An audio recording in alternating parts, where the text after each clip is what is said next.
Bonsoir à tous et bienvenue dans cette nouvelle édition du 7-8 Le Journal. Nous sommes le mercredi 21 décembre. Voici les titres de l'actualité locale. La police nationale recrute et le fait savoir. Une réunion d'information était organisée aujourd'hui au commissariat de Versailles. Objectif, faire connaître à tous les démarches et les conditions d'accès pour devenir adjoint de sécurité. L'élection présidentielle approche. Les partis, les élus et les militants se préparent pour la campagne. Nous avons suivi dans les Yvelines ceux de la France Insoumise de Jean-Luc Mélenchon. Enfin, dans ce journal, on continuera notre série dédiée aux actualités les plus marquantes de l'année avec ce soir un zoom sur la culture. Mais je vous le disais en titre, la police nationale cherche à recruter des adjoints de sécurité en cette fin d'année 2016. Une session d'information était organisée d'ailleurs aujourd'hui au commissariat de Versailles avec pour objectif de faire découvrir ce métier. Sur place, nous avons pu rencontrer Romain qui finit actuellement sa formation. Un reportage d'Osman Vanderdey. C'était un rêve d'enfant pour Romain, devenir policier. Pourtant, après l'obtention de son bac pro, il ne pense pas avoir les capacités pour réaliser son rêve. Pendant 6 ans, il fait plusieurs petits boulots jusqu'au jour où il décide de revenir à sa première passion. Je n'étais pas heureux de mon travail, pas du tout, donc je m'ennuyais. J'avais besoin de faire un métier où j'étais fier de moi. C'est-à-dire que quand je rentrais le soir, à part me dire j'ai vendu des vêtements, voilà, pas de quoi être fier. Et en réfléchissant, etc., en me renseignant, voilà, j'ai découvert que je pouvais intégrer la police nationale, le métier d'agent de sécurité. Pour être sûr de ne pas me tromper, ADS c'est parfait, c'est une lampe de lancement. Pourquoi ? C'est-à-dire qu'on est contractuel, donc c'est un contrat de 3 ans. Si ça ne nous plaît pas, eh bien on arrête tout simplement. C'est pas comme si on était gardien d'AP et donc titulaire. Il intègre à la suite d'un concours le commissariat de Versailles où il est vite intégré et commence ses missions. Alors les missions elles sont variées, donc ça peut être de la garde statique, garde de porte des locaux, donc de la surveillance, garde de personnalité, ensuite de la patrouille, donc on répond aux appels 17, donc de la police secours pure, et également du travail d'initiative. On va pouvoir faire du contrôle routier, faire de l'interpellation si on constate un délit ou autre, donc vraiment c'est divers. La jeune recrue arrive à la fin de sa formation et il souhaite continuer sa carrière dans la police nationale. Son nouveau rêve, devenir lieutenant dans la police judiciaire. Alors que le PS et ses partis alliés sont en pleine campagne pour la primaire de la gauche, certains ont déjà l'esprit tourné vers la présidentielle. C'est le cas notamment des soutiens de Jean-Luc Mélenchon, sympathisants et militants du champion de la France Insoumise, font notamment campagne dans les Yvelines, un département pourtant classé largement à droite. Reportage de Nicolas Dandry. Distribution de tracts, vente des programmes, discussions avec des passants, les militants versaillais de la France Insoumise font campagne. Une tâche compliquée sur un territoire hostile à la gauche. Écoutez, madame, moi je suis pour le travail. Je suis pour le travail. 35 heures, c'est de la connerie. De la connerie, c'est un homme de gauche qui vous dit ça. Quelqu'un qui a de la sympathie pour Fidel Castro et Hugo Chavez me paraît quelqu'un d'assez dangereux s'il était président de la République. C'est tout ce que je peux en dire.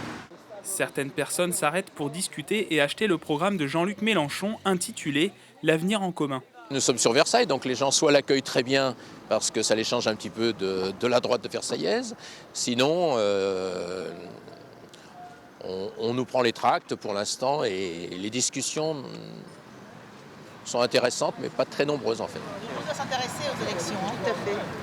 Voilà. Si tout le monde s'intéresse, si chacun va voter, il faut que tout le monde va voter, sinon après, on se plaint, mais personne ne va voter. S'il est difficile de se faire entendre dans les Yvelines, le mouvement de la France Insoumise se tourne alors vers les abstentionnistes. Une stratégie de campagne est décidée notamment lors des réunions. Les militants forment des groupes d'appui dans chaque commune. Objectif, échanger sur le programme et organiser les mobilisations. Je crois qu'on pourrait aller au marché, bien entendu. Hein, c'est la place principale où on va rencontrer les gens tout à fait spontanément. Et puis Épivé-la-Roi.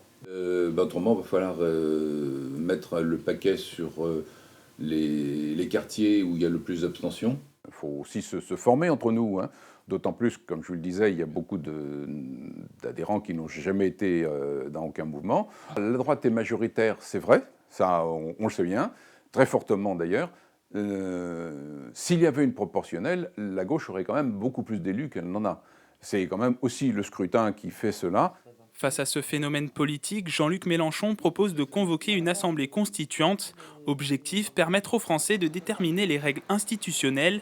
Il reste encore 4 mois aux militants de la France insoumise pour convaincre les Français. Selon les sondages, Jean-Luc Mélenchon serait crédité d'environ 15% des voix au premier tour. Depuis vendredi soir dernier, ce sont les vacances de Noël pour les écoliers. Pas d'école, pas de maîtresse, pas de devoirs, mais peut-être du cinéma en pleine préparation des fêtes. Noël, c'est une période de pleine activité et particulièrement pour les salles obscures. Reportage de Mélanie Poquet et Patrick Jacques de Dixmude.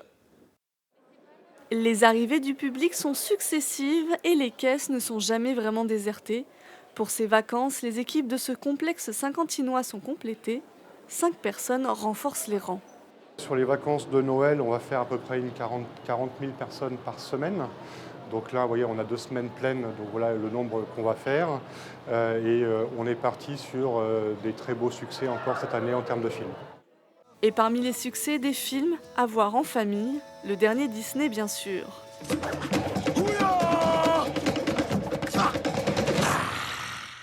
Vaiana, la légende du bout du monde, totalise déjà près de 2 millions d'entrées en France. Et Rogue One, le spin-off de la saga Star Wars. Vivez pleinement ce moment. La force est puissante. Tous ces films-là, ils sortent un petit peu en même temps, ils se télescopent. Bon, cette année, ça va à peu près. Il y a aussi Ballerina, par exemple, un film d'animation qui fonctionne très très bien. Donc oui, il y a de quoi faire, il y a de l'offre. Et dans cette salle élan-courtoise, ce sont jusqu'à 15 000 entrées au mois de décembre avec des animations supplémentaires. Un moyen aussi de faire découvrir aux plus jeunes les dessins animés de notre enfance. Plusieurs séances nostalgie sont prévues. Sous l'océan, tout c'est bien mieux, tout le monde est heureux sous l'océan. On reste dans le 7e art avec José Garcia, cette fois-ci, qui était lundi soir à l'UGC de Saint-Quentin en Yvelines.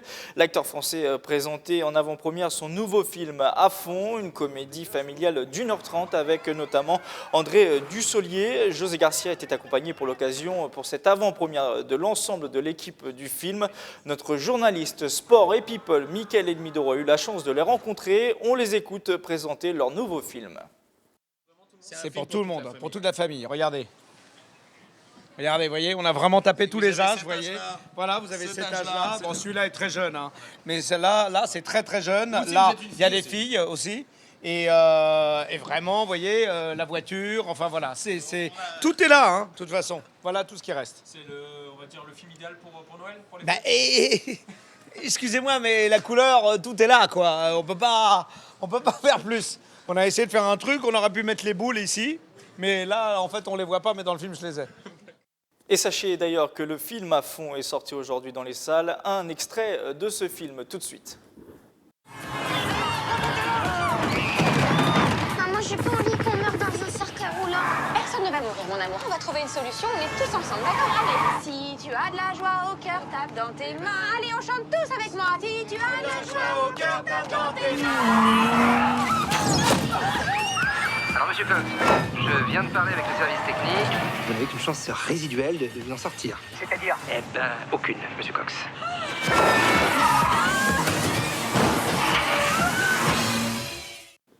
Dernière information concernant José Garcia, vous retrouverez l'acteur français dans une émission spéciale Noël sur TV Fil 78, une émission avec toute la rédaction qui sera diffusée à partir de ce samedi 24 décembre à 20h30.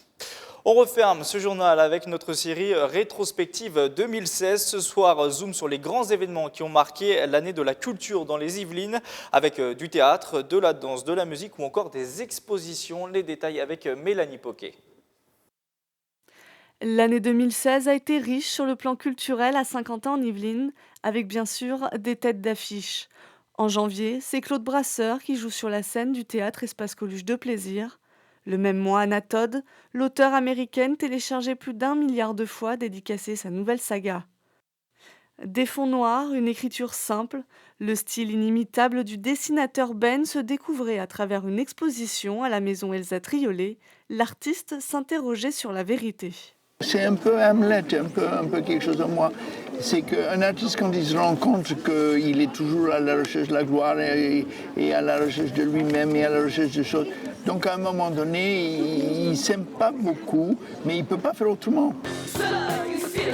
La scène musicale n'est pas en reste. General Electric à la batterie de Guyancourt, André Manoukian et China Moses au prisme, Brigitte Fontaine sur la scène du Théâtre National de Saint-Quentin en Yvelines.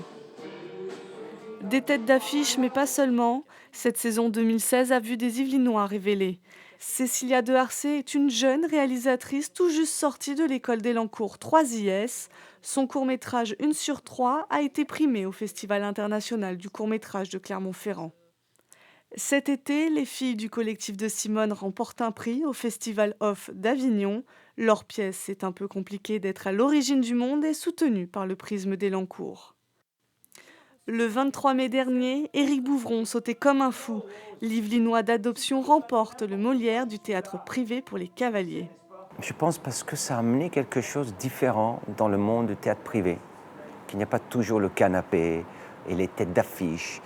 C'était vraiment une équipe qui mène une histoire qui a une certaine profondeur dans une manière, je pense, assez originale. Toujours Molière, mais cette fois pour le festival théâtral. Il fêtait cette année ses 20 ans. Une exposition retraçant son histoire lui était consacrée aux archives de la ville et la charrette a fait son retour. Il y a 20 ans, quand j'ai lancé le mois, c'était avec Francis Perrin. J'ai demandé à Francis d'être sur une charrette comme Molière, au fond. Il avait été extraordinaire. Et là, pour le 20e anniversaire, on s'est dit on va reprendre des charrettes. Le château de la Cité Royale a aussi vu la réouverture de sa galerie des carrosses. Après 9 ans de fermeture et grâce à un mécénat, elle dévoile à nouveau ses joyaux. Autre réouverture, celle de la médiathèque du canal à Montigny-le-Bretonneux. Après 18 mois de travaux, les salles sont chaleureuses et les outils d'emprunt plus simplifiés. Le rêve de tout responsable de médiathèque est de voir son établissement fréquenté, lisible, facile d'utilisation, de voir un public curieux, renouvelé, intéressé par ce qu'on peut proposer. Une saison aussi pour rendre hommage. Depuis le 7 novembre, les curieux peuvent redécouvrir Raymond DeVos. La maison de l'artiste à Saint-Rémy-les-Chevreuses a été transformée en musée. 2016, c'était aussi la première commémoration des attentats qui ont touché Paris le 13 novembre 2015. Plusieurs jours de concerts, notamment au Scarabée de la Verrière. Un rendez-vous qui a attiré plus de 400 spectateurs. Les bénéfices ont été reversés aux victimes et à leurs familles. L'année 2016 aura aussi vu partir Michel Tournier, écrivain français. L'auteur de Vendredi ou la vie sauvage s'est éteint le 18 janvier à Choiseul. Et le Vésigondin Gottlieb nous a aussi quittés. Il était l'auteur de Guéluron et des Dingos d'Oncier. C'est la fin de ce 7-8, le journal. Rendez-vous demain pour une nouvelle édition locale. Tous les replays de nos reportages sont à retrouver sur notre site internet tvfil78.com. En attendant, les programmes se poursuivent sur TVFil. Bonne soirée à tous.